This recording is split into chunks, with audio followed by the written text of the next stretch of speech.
Hello everyone.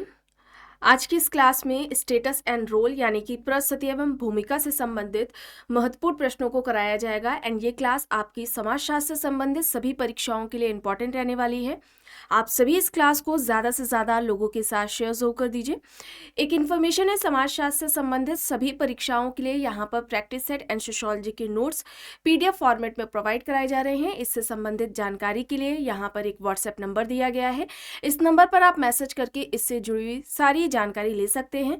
ये number है 790-555-3851। यहाँ पर आपको यूपी PGT का प्रैक्टिस सेट मिल जाएगा। GIC एग्जाम के लिए आपका GS का प्रैक्टिस सेट यहाँ पर आ चुका है। एंड डेट की बात की जाए, ठीक है, 3 मई को GIC का एग्जाम आपका होने वाला है। ठीक है, इसका आपको GS का पेपर मिल जाएगा जो कि कॉमन होता है। ठीक है, सबके लिए होता है, सबको देना होता है। तो ये GS का पेपर आपको मिल जाएगा, समाजशास्त्र का GIC के लिए मिल जाएगा। और बात की जाए GDC एग्जाम की, ठीक है, तो GDC एग्जाम ये जो आपका होने वाला है ये 31 मई को होने वाला है और इसका भी आपको यहाँ पर समाजशास्त्र का प्रैक्टिस सेट मिल जाएगा। बिहार शिक्षक भर्ती के लिए Bihar state and Bihar PGT का प्रैक्टिस सेट यहाँ पर मिल जाएगा। MP असिस्टेंट प्रोफेसर का समाजशास्त्र का प्रैक्टिस सेट मिल जाएगा, इसका GS का प्रैक्टिस सेट भी मिल जाएगा। और बात की जाए राजस्थान असिस्टेंट प्रोफेसर के लिए तो यहाँ पर उसका समाजशास्त्र का प्रैक्टिस सेट और उसके GK का प्रैक्टिस सेट यहाँ पर मिल जाएगा। नेट एग्जाम के लिए भी यहाँ पर प्रैक्टिस सेट मिल जाएगा जिसमें टोटल आपको 10 प्रैक्टिस सेट प्रोवाइड कराए जा रहे हैं। और अब बात की जाए समाजशास्त्र के नोट्स की, तो आप ये सारे टॉपिक्स देख रहे हैं, ये बेसिक है, ठीक है, इंपॉर्टेंट है टॉपिक्स, ये सभी एग्जाम्स को ध्यान में रखकर तैयार किए गए हैं। ठीक है, आप इन्हें ले सकते हैं, ये सारे नोट्स हैं। और थिंकर्स से रिलेटेड नोट्स अभी जल्दी ही आए हैं, इसमें इंडियन थिंकर्स भी दिए गए हैं और किस तरीके से नोट्स दिए गए हैं या कोई भी इससे जुड़ी हुई जानकारी चाहते हैं तो ये यहाँ पर नंबर दिया गया है, व्हाट्सएप नंबर, इस पर आप मैसेज करके पूरी जानकारी ले सकते हैं। ये इस टॉपिक से रिलेटेड 3rd क्लास है। ठीक है, टोटल 50 प्रश्न हो चुके हैं। चलिए देखिए, यहाँ तक हो गया था, यहाँ से शुरू करना है। प्रश्न है, निम्न में से कौन एक अर्जित परिस्थिति के लिए सहायक होता है? अर्जित परिस्थिति के लिए सहायक होता है, यह प्रश्न पूछा जा रहा है। लिंग, आयु, जाति, समाज सुधार यहाँ पर दिया गया है। लिंग, आयु, जाति, समाज सुधार यहाँ पर दिया गया है। सही क्या होगा यहाँ पर? राइट आंसर क्या हो जाएगा? अर्जित परिस्थिति के लिए सहायक पूछा जा रहा है, क्या है इसमें, क्या होगा यहाँ पर? समाज सुधार कार्य होगा, ऑप्शन डी, विकल्प डी यहाँ पर राइट आंसर हो जाएगा। और अगर बात की जाए अर्जित परिस्थिति के निर्धारण की, ठीक है, अर्जित परिस्थिति के निर्धारण के आधार की अगर हम बात करें तो कौन कौन से आधार है जिसके आधार पर यह डिसाइड किया जाएगा, है ना, परिस्थिति अर्जित है क्या है। तो अगर हम बात करें इसमें सबसे पहले संपत्ति की, इसमें संपत्ति आ जाएगा, ठीक है, व्यवसाय आ जाएगा, व्यवसाय आ जाएगा, शिक्षा आ जाएगा, एजुकेशन, ठीक है, शिक्षा आ जाएगा, राजनीतिक सत्ता आ जाएगी इसमें, ठीक है, विवाह भी आ जाएगा, ध्यान रखें, विवाह अर्जित परिस्थिति में आएगा। और व्यक्ति की जो उपलब्धियां होती हैं वो भी इसमें आएंगी, ठीक है, अर्जित परिस्थिति में। तो इसे आप याद रखेंगे, अर्जित परिस्थिति के निर्धारण के हैं। और अगर हम प्रदत्त परिस्थिति के निर्धारण की बात करें, प्रदत्त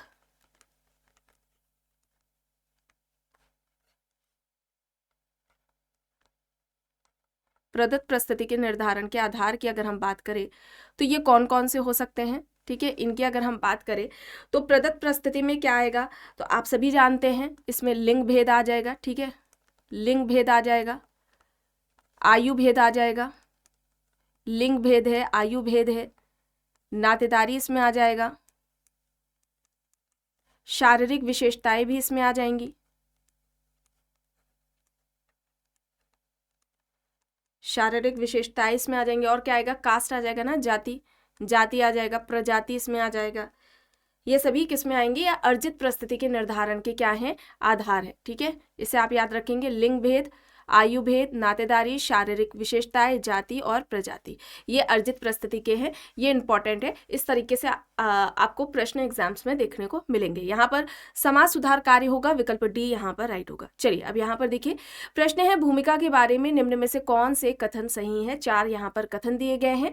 देखिए, पहला कथन है भूमिका वह कार्य है जिसे एक व्यक्ति प्रत्येक परिस्थिति के अनुरूप संपन्न करता है।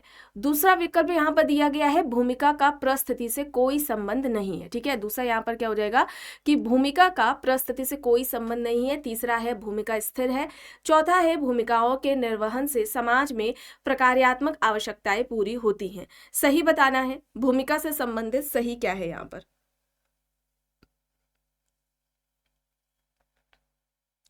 तो यहाँ पर राइट क्या होगा, कौन सा विकल्प यहाँ पर सही हो जाएगा, बताएं।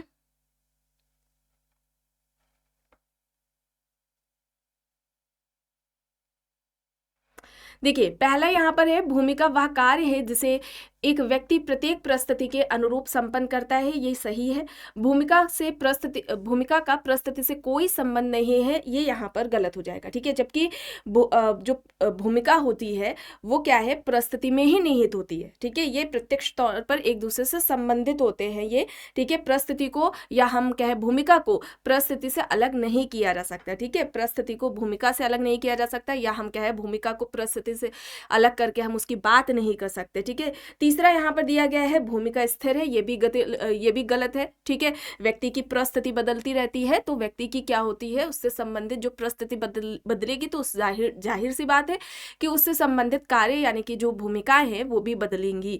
तो यहाँ पर तीसरा जो होगा कथन वो यहाँ पर गलत हो जाएगा। चौथा देखिए, भूमिकाओं के निर्वहन से समाज में प्रकार्यात्मक आवश्यकताएं पूरी होती है, ये यहाँ पर सही है। तो फर्स्ट एंड फोर्थ यहाँ पर राइट हो जाएगा, विकल्प डी। ठीक है, ऑप्शन डी यहाँ पर राइट होगा। चलिए अब यहाँ पर देखिए, निम्न में से कौन सी भूमिका समुच्चय को व्यक्त करता है। बहुल भूमिका, एक परिस्थिति से जुड़ी भूमिकाएं, समान भूमिकाओं वाले व्यक्तियों का समूह, उपरोक्त सभी यहाँ पर विकल्प में दिया गया है। रोल सेट के बारे में यहाँ पर बात हो रही है। बहुल भूमिकाएं, एक परिस्थिति से जुड़ी भूमिकाएं, समान भूमिकाओं वाले व्यक्तियों का समूह, या फिर उपरोक्त सभी यहाँ पर सही होगा। भूमिका समूह की बात हो रही है यहाँ पर, तो यहाँ पर क्या होगा, विकल्प बी यहाँ पर राइट आंसर हो जाएगा। भूमिका समूह, रोल सेट के बारे में बात हो रही है। तो एक परिस्थिति से, ठीक है, एक परिस्थिति से जब कई सारी भूमिकाओं का निर्वहन किया जाता है तो उसे हम रोल सेट कहते हैं, भूमिका समुच्चय कहते हैं। आपको एग्जाम्पल भी दिया गया था डॉक्टर का। डॉक्टर है वो मरीजों का इलाज करता है, जो नर्स होती हैं उनको सुझाव देता है ना। मेडिकल रिप्रेजेंटेटिव से दवाइयों के बारे में जानकारी भी लेता है। तो पद उसका क्या है, परिस्थिति डॉक्टर की, और कई सारी भूमिकाओं का वह निर्वहन कर रहा है, तो उसे हम क्या कहेंगे, रोल सेट कहेंगे। और ध्यान रखिए ये रोल सेट का कॉन्सेप्ट किसके द्वारा दिया गया है, रॉबर्ट किंग मर्टन के द्वारा दिया गया है। ठीक है, ध्यान रखेंगे, रॉबर्ट किंग मर्टन के द्वारा दिया गया है। ठीक है, चलिए आगे चलते हैं, देखते हैं प्रश्न है इनमें से कौन प्रदत्त परिस्थिति का आधार नहीं है। लिंग, तकनीकी योग्यता, आयु, नातेदारी यहाँ पर दिया गया है, प्रदत्त परिस्थिति का आधार नहीं है। तो बताएं यहाँ पर क्या होगा। देखिए यहाँ पर आपको ये आधार बताए गए थे। ठीक है, देखिए इसमें लिंग भेद है, आयु है और नातेदारी दिया गया है। ठीक है, तो यहाँ पर क्या होगा, लिंग, आयु, नातेदारी प्रदत्त परिस्थिति का आधार था। तकनीकी योग्यता, देखिए योग्यता किस में आएगी, अर्जित परिस्थिति में आएगी। ठीक है, ये किस में आएगी, ये अर्जित परिस्थिति में आएगी। इसे व्यक्ति अपनी योग्यता से प्राप्त करता है। ठीक है, तो ये किसमें आधार, किसमें आ जाएगा, ये अर्जित परिस्थिति का ये आधार आ जाएगा। यहाँ पर बी होगा राइट। चलिए अब यहाँ पर देखिए कौन से ध्रुवीय परिस्थिति के उदाहरण है, सही उत्तर का चयन करें। भाई, जजमान, पति पत्नी, माता पिता, यहाँ पर विकल्प दिए गए हैं। ध्रुवीय परिस्थिति की बात करें तो यह अवधारणा किसके द्वारा दी गई थी, इस अवधारणा के जनक कौन है, बताया गया है। इससे पहले वाली जो क्लासेस हुई हैं उसमें बताया गया है, बताएं यहाँ पर क्या होगा। ध्रुवीय परिस्थिति किसके द्वारा दी गई है, रॉबर्ट बियरस्टेड के द्वारा। ठीक है, रॉबर्ट बियरस्टेड के द्वारा ध्रुवीय परिस्थिति दी गई है। रॉबर्ट बियरस्टेड की पुस्तक का नाम क्या है, the social order. The social order है, ये कब आती है, 1970 में बुक आती है, इसे आप याद रखेंगे। रॉबर्ट बियरस्टेड ने मानदंड के 3 प्रकार बताए थे। ठीक है, मानदंड के 3 प्रकार बताए थे। एक इन्होंने क्या किसे बताया था, जनरीतियों को, ठीक है, जनरीतियां हो जाएगा। दूसरा इन्होंने रूढ़िया को बताया, ठीक है, दूसरा क्या होगा, रूढ़िया होगा। तीसरा इन्होंने कानून को बताया। तो ये क्या है, मानदंड है, ठीक है, मानदंड के ये क्या है, प्रकार हैं, जो कि रॉबर्ट बियरस्टेड के द्वारा बताया गया है। एक इनका स्टेटमेंट आता है एग्जाम्स में, समाज परिस्थितियों का जाल है, ठीक है, समाज परिस्थितियों का जाल है, ये किसका कहना है, समाज परिस्थितियों का जाल है किसका कहना है, रॉबर्ट बियरस्टेड का कहना है। तो इन बातों को आप ध्यान में रखेंगे। यहाँ पर क्या होगा, यहाँ पर जो ध्रुवीय परिस्थिति होती है वो युग्म में होती है। एक परिस्थिति के अभाव में हम दूसरे परिस्थिति की बात नहीं कर सकते। जैसे कि यहाँ पर क्या आएगा, पति पत्नी आएगा, माता पिता आएगा, है ना, दुकानदार ग्राहक, शिक्षक छात्र, ये सभी इसमें आएंगे। तो यहाँ पर विकल्प बी राइट आंसर हो जाएगा। चलिए अब यहाँ पर देखिए, भूमिका का समाजशास्त्रीय अर्थ पूछा जा रहा है, क्या है। ऑप्शंस देख लेते हैं। विकल्प ए है व्यक्ति का व्यवहार, विकल्प बी है परिस्थिति के अनुरूप व्यवहार, विकल्प सी है प्रदत्त परिस्थिति के अनुरूप व्यवहार, और विकल्प डी अर्जित परिस्थिति के अनुरूप व्यवहार। बताएं यहाँ पर सही क्या होगा। भूमिका का समाजशास्त्रीय अर्थ क्या है, भूमिका का समाजशास्त्रीय अर्थ क्या होगा, परिस्थिति के अनुरूप व्यवहार, ठीक है, परिस्थिति के अनुरूप किया गया व्यवहार रोल कहलाएगा, भूमिका कहलाएगा। यहाँ पर ऑप्शन बी हो जाएगा सही। और भूमिका की अगर हम बात करें कि भूमिका की सर्वप्रथम बात किसने की थी, सर्वप्रथम वर्णन भूमिका का किसने किया था, G.H. मीड ने किया था, जॉर्ज हर्बर्ट मीड ने किया था। चलिए अब यहाँ पर देखिए, प्रश्न है, एक भूमिका जो सांस्कृतिक मानदंडों द्वारा परिभाषित होती है कहलाती है। ऑप्शन है भूमिका पालन, भूमिका व्यवहार, निर्धारित भूमिका, आत्मवाचक भूमिका। एक भूमिका जो सांस्कृतिक मानदंडों द्वारा परिभाषित होती है उसे क्या कहा जाएगा। यहां पर बताएं सही क्या होगा।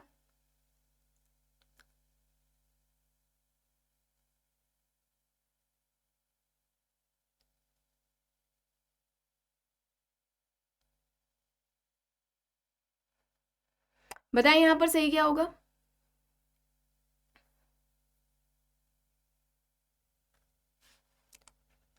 न्यूकॉम का आपको नाम याद आ रहा होगा, ये आपको बताया जा चुका है।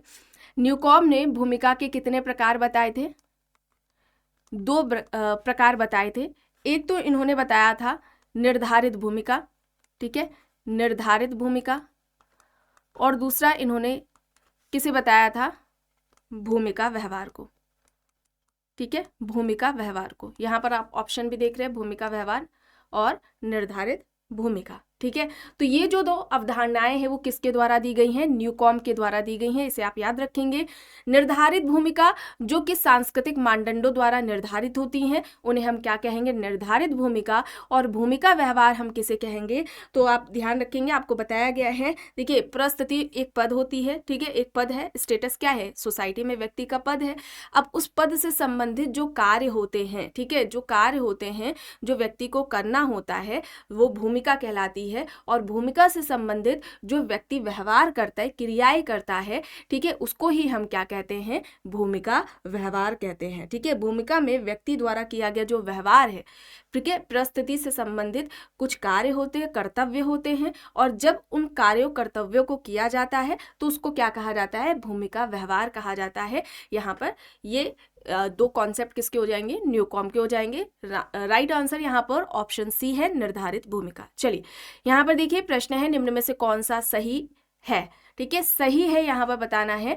ऑप्शन देखिए, भूमिका एक पक्षीय नहीं होती या सापेक्षिक होती है। ऑप्शन बी कह रहा है भूमिका स्थिर ना होकर गतिशील व्यवहार है। सी है भूमिका परिस्थिति में निहित है, और विकल्प डी उपयुक्त सभी यहाँ पर सही है। कौन सा सही है, ऑप्शन ए भूमिका एक पक्षीय नहीं होती या सापेक्षिक होती है, विकल्प बी भूमिका स्थिर ना होकर गतिशील व्यवहार है, विकल्प सी भूमिका परिस्थिति में निहित है, या फिर ऑप्शन डी यहाँ पर ये सभी सही होंगे। बताएं सही बताना है यहाँ पर।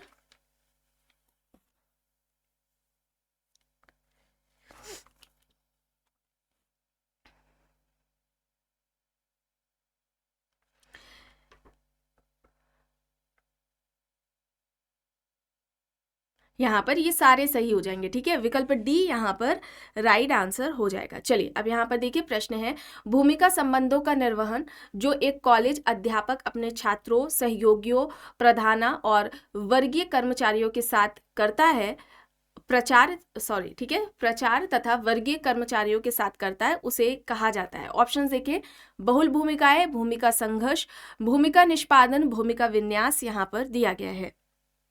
सही यहाँ पर क्या होगा?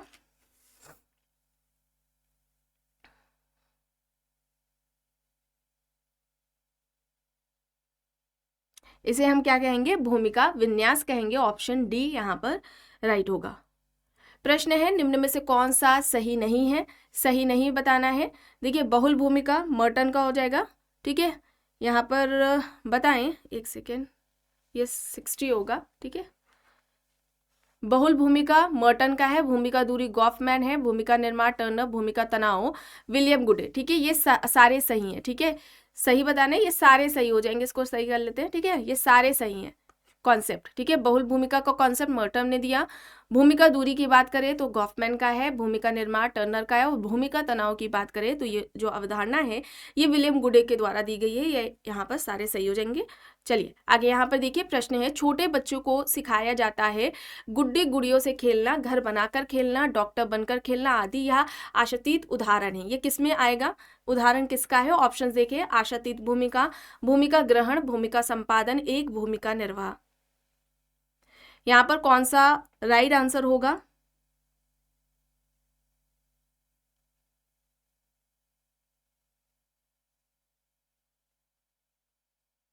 यहाँ पर राइट आंसर क्या हो जाएगा? भूमिका ग्रहण, ऑप्शन बी, ठीक है। भूमिका ग्रहण, भूमिका निर्वहन, ये सभी अवधारणाएं किसके द्वारा दी गई हैं? जॉर्ज हर्बर्ट मीड के द्वारा दी गई हैं। चलिए अब यहाँ पर देखिए, वर्ग द्वारा निर्धारित प्रस्तुति है। ऑप्शन देखिए, प्रदत्त, अर्जित, या फिर उपयुक्त दोनों, ABC दोनों, या फिर इनमें से कोई भी नहीं। वर्ग द्वारा निर्धारित प्रस्तुति है, बताएं।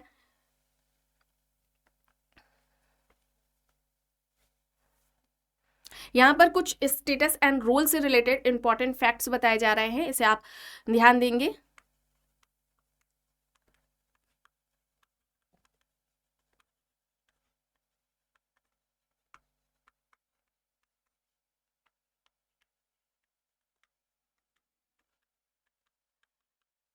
इंपॉर्टेंट फैक्ट्स है, ये एग्जाम्स में आते हैं।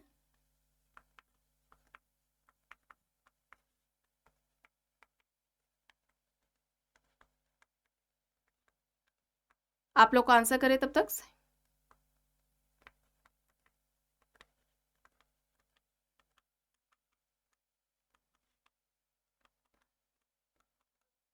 बताएं।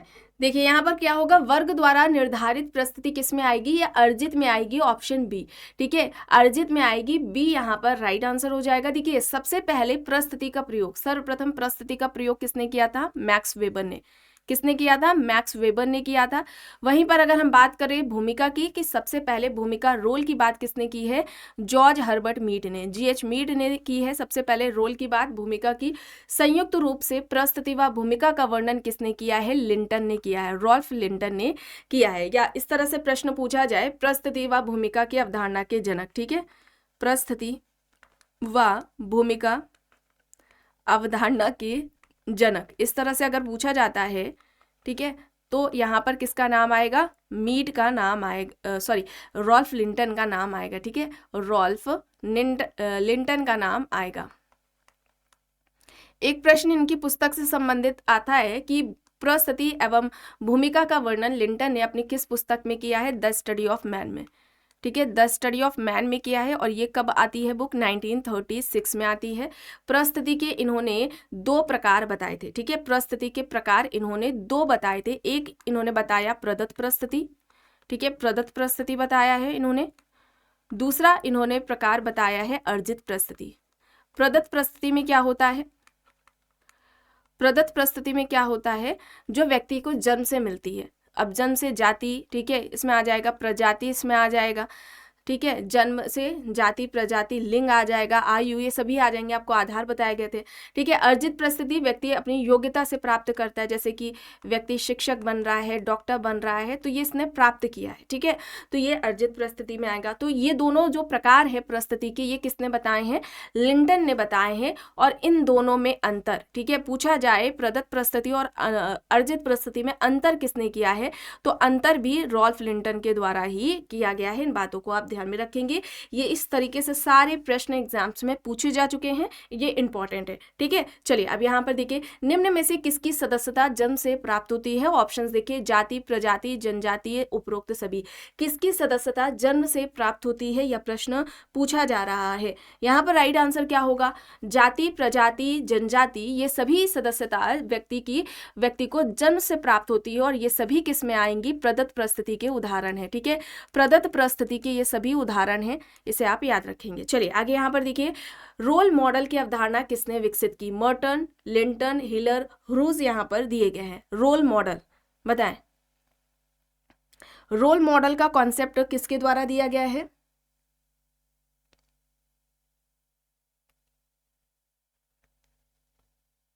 यहां पर राइट आंसर क्या हो जाएगा? यहां पर कौन सा विकल्प सही हो जाएगा? मर्टन हो जाएगा। मर्टन का कॉन्सेप्ट है। मर्टन के इसके अलावा अगर हम कॉन्सेप्ट्स की बात करते हैं तो एक परिस्थिति सकुल का है, परिस्थिति सकुल, ठीक है। परिस्थिति सकुल हो गया, भूमिका सकुल हो गया, परिस्थिति सकुल, भूमिका सकुल, बहुल भूमिका, भूमिका संघर्ष, ये सभी अवधारणाएं किसके द्वारा दी गई हैं? मर्टन के द्वारा ये सारे कॉन्सेप्ट्स दिए गए हैं। लिंटन का आप जानते हैं परिस्थिति, ठीक है। परिस्थिति की अवधारणा, परिस्थिति व भूमिका की अवधारणा दी गई है। परिस्थिति व भूमिका की अवधारणा इनके द्वारा दी गई है। इसके अलावा अगर हम बात करें इनका भूमिका संरचना की, ठीक है, रोल स्ट्रक्चर, भूमिका संरचना की अवधारणा भी किसने दी है? लिंटन ने दी है। हिलर की अगर हम बात करें तो इनकी मुख्य परिस्थिति की अवधारणा है, ठीक है, मुख्य परिस्थिति की अवधारणा है। हिलर की अगर हम बात करें तो उन्होंने मुख्य परिस्थिति की अवधारणा है। और अगर हम रोल स्ट्रक्चर की बात करें तो इसे आप ध्यान रखेंगे, रोल स्ट्रक्चर लिंटन कहते हैं कि हर एक सामाजिक व्यवस्था में, या हम क्या, प्रत्येक सामाजिक व्यवस्था में कई सारी भूमिकाएं होती हैं, ठीक है। उन सभी भूमिकाओं के सम्मिलित रूप को ही हम क्या कहते हैं? रोल स्ट्रक्चर कहते हैं। इन्होंने एग्जाम्पल भी दिया, जैसे मान लें आप परिवार की एक भूमिका, परिवार की भूमिका संरचना है। अब इसमें क्या क्या है, कौन कौन आएगा? पति, पत्नी, माता पिता, बच्चे, उनके दादा दादी, नाना नानी, चाचा ताऊ, ये सभी आ जाएंगे। तो ये क्या होगा? ये परिवार की भूमिका संरचना कहलाई जाएगी, ठीक है। तो जो रोल स्ट्रक्चर होता है वो क्या होता है? प्रत्येक सामाजिक व्यवस्था में कई सारी भूमिकाएं होती हैं और उन भूमिकाओं के सम्मिलित रूप को ही हम क्या कहते हैं? रोल स्ट्रक्चर, भूमिका संरचना कहते हैं। मुख्य परिस्थिति की अगर हम बात करते हैं, जो कि हिलर के द्वारा कॉन्सेप्ट दिया गया है। अब हिलर कहते हैं कि व्यक्ति की सभी परिस्थितियों में, ठीक है, व्यक्ति की देखिए एकमात्र परिस्थिति नहीं होती, उसकी कई सारी परिस्थिति होती है। कुछ प्रदत्त परिस्थिति होंगी, कुछ अर्जित हो जाएंगी। अब उन समस्त परिस्थितियों में से एक ऐसी परिस्थिति होती है जिसे समाज अधिक महत्व देता है, ठीक है। समाज बाकी अन्य परिस्थिति, व्यक्ति की बाकी अन्य परिस्थितियों की अपेक्षा एक उस परिस्थिति को अधिक महत्व देता है जिसके द्वारा वह समाज में जाना जाता है। उसी को ही उन्होंने, हिलर ने क्या कहा? मुख्य परिस्थिति कहा है, ठीक है। चलिए अब यहाँ पर देखिए, पति पत्नी एवं डॉक्टर मरीज जैसी परिस्थितियों को कहा जा सकता है। ऑप्शंस हैं प्रतीति परिस्थितियां, विपरीत परिस्थितियां, परिस्थिति पुंज, युग्मीय परिस्थितियां यहाँ पर दिया गया है। पति पत्नी डॉक्टर मरीज जैसी परिस्थितियों को हम क्या कहेंगे? यहाँ पर क्या होगा? युग्मीय परिस्थितियां है, ठीक है, युग्म में है, एक के अभाव में हम दूसरे की बात नहीं कर सकते। किसके द्वारा दिया गया है? बियरस्टीट के द्वारा दिया गया, ठीक है, बियरस्टीट के द्वारा दिया गया। चलिए अब यहाँ पर देखिए, वह पद क्या है जिसकी रचना हिलर ने परिस्थिति के लिए की थी जो अन्य की अपेक्षा अधिक महत्वपूर्ण मानी जाती है? मूल परिस्थिति, उत्कृष्ट परिस्थिति, मूल्य परिस्थिति या फिर ध्रुवीय परिस्थिति? अभी आपको बताया गया, परिस्थितियों के लिए की थी उस पद शब्द का प्रयोग जो अन्य की अपेक्षा अधिक महत्वपूर्ण मानी जाती है। क्या कहेंगे इसे हम? मुख्य परिस्थिति कहेंगे, ठीक है, मुख्य परिस्थिति कहेंगे। ऑप्शन ए यहाँ पर राइट आंसर हो जाएगा, ठीक है, विकल्प ए यहाँ पर राइट आंसर हो जाएगा। ध्रुवीय परिस्थिति वाला कॉन्सेप्ट किसका था? बियरस्टीट का। एक इन्होंने कष्टकारी परिस्थिति का कॉन्सेप्ट दिया था। कष्टकारी परिस्थिति, जिसको व्यक्ति लेने के लिए तैयार नहीं होता, उसे मिल जाती है, जैसे कि नवविवाहित युवती का विधवा हो जाना, है ना। तो ये क्या है? कष्टकारी परिस्थिति में आएगा। और ये किसका कॉन्सेप्ट है? बियरस्टीट का है। चलिए आगे देखते हैं। प्रश्न है, परिस्थिति समूह शब्द की रचना की गई है। Robert Merton, Parsons, Max Weber, Ralph Linton. यहाँ पर ऑप्शंस दिए गए हैं। सही है, यहाँ पर क्या हो जाएगा? यहाँ पर क्या हो जाएगा? प्रस्थिति समूह की बात किसने की थी? मैक्स वेबर ने की थी। ठीक है, लिंटन ने संयुक्त रूप से प्रस्थिति व भूमिका की बात की है।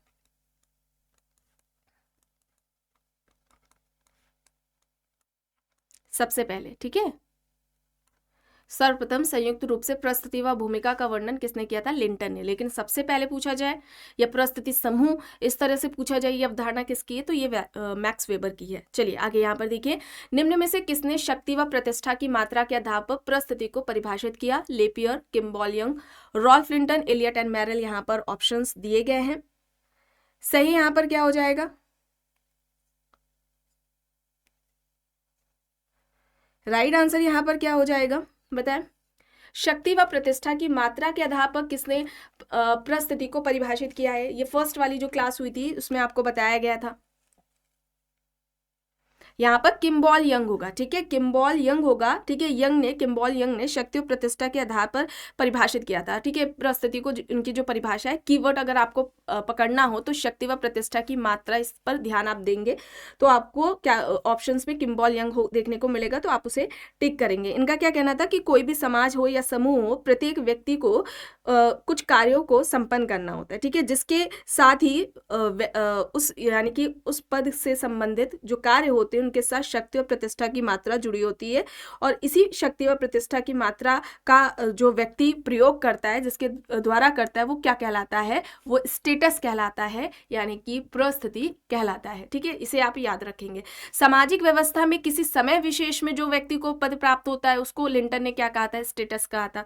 ठीक है, चलिए अब यहाँ पर देखिए, भूमिका वह ढंग है जिसके द्वारा व्यक्ति अपनी स्थिति संबंधी आवश्यकताओं की पूर्ति करता है, या तर्क है? ये प्रस्थिति होगा। प्रस्थिति संबंधी आवश्यकताओं की पूर्ति करता है, यह तर्क किसका है?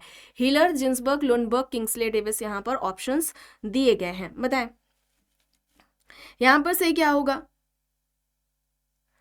यहाँ पर राइट आंसर क्या हो जाएगा? भूमिका का वह ढंग जिसके द्वारा व्यक्ति अपनी प्रस्थिति संबंधी आवश्यकताओं की पूर्ति करता है, यह किसके द्वारा कहा गया है? यहाँ पर किंग्सले डेविस हो जाएगा। ठीक है, किंग्सले डेविस हो जाएगा। इनकी जो अवधारणाएं हैं, कार्यालय की एक अवधारणा इन्होंने दी है। ठीक है, स्टेशन की अवधारणा इनके द्वारा दी गई है। किंग्सले डेविस की ह्यूमन सोसाइटी इनकी पुस्तक है, 1936 में ये इनकी बुक आती है। और किम्बॉल यंग की अगर हम बात करें, ठीक है, रोल से रिलेटेड किम्बॉल यंग की अगर हम बात करें, ये इंपॉर्टेंट है, इसे आप याद रखेंगे। किम्बॉल यंग क्या कहते हैं? व्यक्ति जो कार्य करता है या करवाता है, ठीक है, या फिर करवाता है, वो क्या है? रोल है, यानी कि भूमिका है। भूमिका क्या है? व्यक्ति जो कार्य करता है या दूसरों से कार्य करवाता है, वो व्यक्ति की क्या कहलाई जाएगी? वो व्यक्ति की भूमिका कहलाई जाएगी। ठीक है, जिन्सबर्ग क्या कहते हैं? यहाँ पर जिन्सबर्ग आप देख रहे हैं, तो जिन्सबर्ग ने प्रस्थिति को क्या कहा था? प्रस्थिति क्या है? प्रस्थिति क्या है? प्रस्थिति एक पद है। प्रस्थिति क्या है? पद है। और जब भूमिका की बात आती है, रोल की बात आती है, तो प्रस्थिति से संबंधित, ठीक है, या हम कहें भूमिका उसे पूरित करने का तरीका है, उसे पूरित करने का तरीका है। ठीक है, उसे पूरित करने का, यानी कि पद यानी कि प्रस्थिति से संबंधित जो कार्य हैं उन्हें पूरा करने का जो तरीका है उसको उन्होंने रोल कहा है। इसे आप इस तरह से याद रखेंगे। ठीक है, और हॉटन हंट का, ठीक है, वो विशिष्ट सामाजिक पद की बात करते हैं। विशिष्ट सामाजिक पद धारण करने के बाद व्यक्ति जिस तरह से व्यवहार करेगा तो उसे हम क्या कहेंगे? रोल कहेंगे। तो ध्यान रखेंगे, विशिष्ट सामाजिक पद धारण करने के बाद व्यक्ति जिस तरह से कार्य करता है उसका कार्य करना क्या कहलाता है? जो व्यवहार करता है ना, जिस तरह से व्यवहार करेगा, कार्य करेगा, वो क्या कहलाता है? रोल कहलाता है, भूमिका कहलाता है। ये हॉटन हंट ने कहा था। चलिए अब यहाँ पर देखिए, निम्न में से कौन सा सही है? ऑप्शन देखिए, विकल्प ए है, प्रदत्त परिस्थिति व्यक्ति की इच्छाओं पर निर्भर नहीं है, जबकि अर्जित परिस्थिति व्यक्ति की इच्छाओं पर निर्भर होती है। विकल्प बी कह रहा है परिस्थिति के साथ प्रतिष्ठा जुड़ी होती है। विकल्प सी, परिस्थिति को भूमिका से पृथक नहीं किया जा सकता। या फिर विकल्प डी, उपयुक्त यहाँ पर सभी सही होगा। बताएं यहाँ पर क्या होगा? देखिए, प्रदत्त परिस्थिति व्यक्ति की इच्छाओं पर निर्भर नहीं है क्योंकि वो जन्म से मिल जाती है। अर्जित परिस्थिति व्यक्ति की इच्छाओं पर निर्भर होती है। दूसरा है प्रस्तुति के साथ प्रतिष्ठा जुड़ी होती है, ठीक है, सही है, प्रतिष्ठा मान सम्मान है ना, ये जो होता है वो प्रस्तुति से इसका संबंध है, प्रतिष्ठा का। तीसरा विकल्प ऑप्शन सी कह रहा है प्रस्तुति को भूमिका से अलग नहीं किया जा सकता। हाँ बिल्कुल सही है, प्रस्तुति को भूमिका से हम अलग नहीं कर सकते, ये एक दूसरे में निहित होती है। ये सारे ऑप्शंस यहाँ पर सही होंगे, ऑप्शन डी यहाँ पर राइट होगा। चलिए अब यहाँ पर देखिए प्रस्तुति प्रतिष्ठा की अवधारणा संबंधित है। ऑप्शन है Max Weber, Warner, Bierstedt, Robert Merton. बताएं यहाँ पर प्रस्तुति प्रतिष्ठा की अवधारणा किससे संबंधित है, किसके द्वारा दी गई है। देखिए जब हम प्रतिष्ठा की बात करते हैं, ठीक है, जब हम प्रतिष्ठा की बात करते हैं तो जो प्रत्येक प्रस्तुति होती है, ठीक है, हर एक प्रस्तुति के साथ क्या होती है, प्रतिष्ठा जुड़ी होती है। ये एक तरीके का क्या है, ये एक तरीके का वैल्यू है, मूल्य है, ठीक है। समाज में किसी प्रस्तुति को हम अधिक महत्व देते हैं और किसी प्रस्तुति को हम कम महत्व देते हैं, ठीक है। और इसी के साथ ही, ठीक है, प्रस्तुति के साथ ही श्रद्धा और आदर की भावना भी जुड़ी हुई होती है। आप एग्जाम्पल के तौर पर देख सकते हैं, डॉक्टर की जो प्रतिष्ठा है वो मजदूर की अपेक्षा क्या है, अधिक है। और यहाँ पर देखिए ये कॉन्सेप्ट जो पूछा जा रहा है प्रस्तुति प्रतिष्ठा का, ये किसके द्वारा दिया गया है, वार्नर के द्वारा दिया गया है। यहाँ पर क्या हो जाएगा, विकल्प बी यहाँ पर राइट हो जाएगा। और इससे संबंधित इन्होंने प्रस्तुति ख्याति का जो सिद्धांत है ना, वही है प्रस्तुति प्रतिष्ठा या आप कहें प्रस्तुति ख्याति। तो ये जो सिद्धांत है, ये जो अवधारणा है वो किसकी है, वार्नर की है, ठीक है। चलिए अब यहाँ पर देखिए प्रश्न है, यह किसका कहना है कि सामाजिक भूमिका किसी समूह अथवा प्रस्तुति में व्यक्ति से प्रत्याशित व्यवहार का प्रतिमान है। ऑप्शंस में Lundberg, Kimball young, Linton, max weber यहाँ पर दिए गए हैं। सामाजिक भूमिका किसी समूह अथवा प्रस्तुति में व्यक्ति से प्रत्याशित व्यवहार का प्रतिमान है, ये किसका कहना है, Lundberg, Kimball young, Linton, max weber. यहाँ पर ऑप्शंस दिए गए हैं। राइट आंसर यहाँ पर क्या होगा, लुंडबर्ग होगा। लुंडबर्ग ऑप्शन ए यहाँ पर राइट आंसर होगा, ठीक है। प्रस्तुति और जो भूमिका है इसको हम अलग नहीं कर सकते, ठीक है, इसे आप ध्यान रखेंगे। भूमिका क्या होती है, प्रस्तुति में निहित होती है, और जो भूमिका है वो प्रस्तुति है वो क्या है, गतिशील है, ठीक है। इस तरह से विशेषताएं देकर भी एग्जाम्स में पूछा जाता है। चलिए अब यहाँ पर देखिए निर्धारित भूमिका की अवधारणा, नाडेल, न्यूकॉम्ब, मर्टन, गॉफमैन यहाँ पर दिया गया। निर्धारित जो भूमिका है ये किसके द्वारा दी गई है, निर्धारित भूमिका जो कि सांस्कृतिक मानदंडों द्वारा क्या होती है, परिभाषित होती है,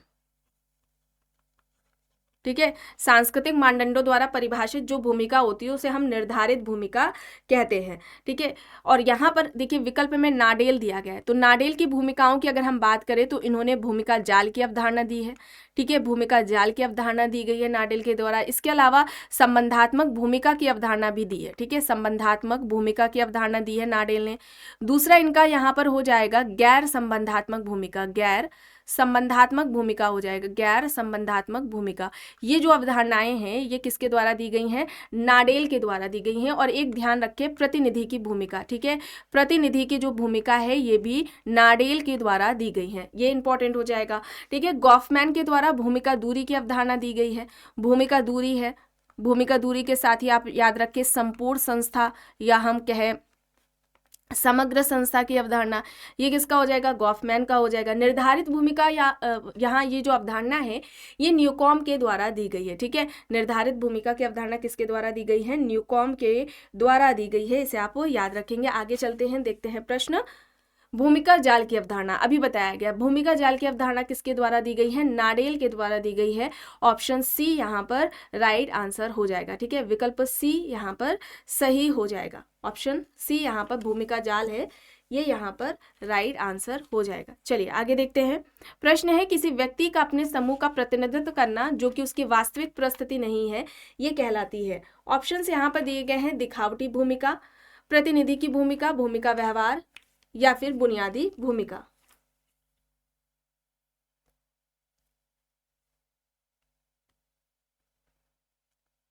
किसी व्यक्ति का अपने समूह का प्रतिनिधित्व करना जो कि उसकी वास्तविक परिस्थिति नहीं है, इसे क्या कहा जाएगा, इसे हम क्या कहेंगे, प्रतिनिधि की भूमिका। प्रतिनिधि की भूमिका किसने दी है, नाडेल के द्वारा दी गई है। प्रतिनिधि की जो भूमिका है ये नाडेल के द्वारा दी गई है। और यहाँ पर अगर हम बात करें दिखावटी भूमिका, दिखावटी भूमिका की अवधारणा के जनक कौन है, लेमर्ट है। ठीक है, दिखावटी भूमिका की अवधारणा के जनक कौन हो जाएंगे, लेमर्ट हो जाएंगे। और यहाँ पर भूमिका व्यवहार की अगर हम बात करें तो ये किसके द्वारा दिया गया है, न्यूकॉम्ब के द्वारा दिया गया है। ठीक है, न्यूकॉम्ब के द्वारा भूमिका व्यवहार की अवधारणा दी गई है। और बुनियादी भूमिका, ठीक है, बुनियादी भूमिका की बात करें तो बेंटन ने दी है। ठीक है, बेंटन की है बुनियादी भूमिका की अवधारणा। और ध्यान रखिए बेंटन ने 3 तरह की भूमिकाओं की बात की थी। ठीक है, बेंटन ने 3 तरह की भूमिकाओं की बात की थी। एक इन्होंने बुनियादी भूमिका बताई है। ठीक है, एक क्या है, बुनियादी भूमिका है, एक बुनियादी भूमिका हो जाएगा। दूसरा हो जाएगा स्वतंत्र भूमिका, दूसरा क्या होगा, स्वतंत्र भूमिका हो जाएगा। तीसरा यहाँ पर क्या होगा, समान भूमिका। ठीक है, समान भूमिका। तो ये 3 प्रकार बताए थे बेंटन ने। यहाँ पर बुनियादी भूमिका बेंटन का हो जाएगा, यहाँ पर ऑप्शन बी राइट आंसर है। तो आज की इस क्लास में बस इतना ही। आई होप ये आपको क्लास पसंद आई होगी। अगर पसंद आई है तो प्लीज़ लाइक करिएगा, कमेंट करके ज़रूर बताइएगा।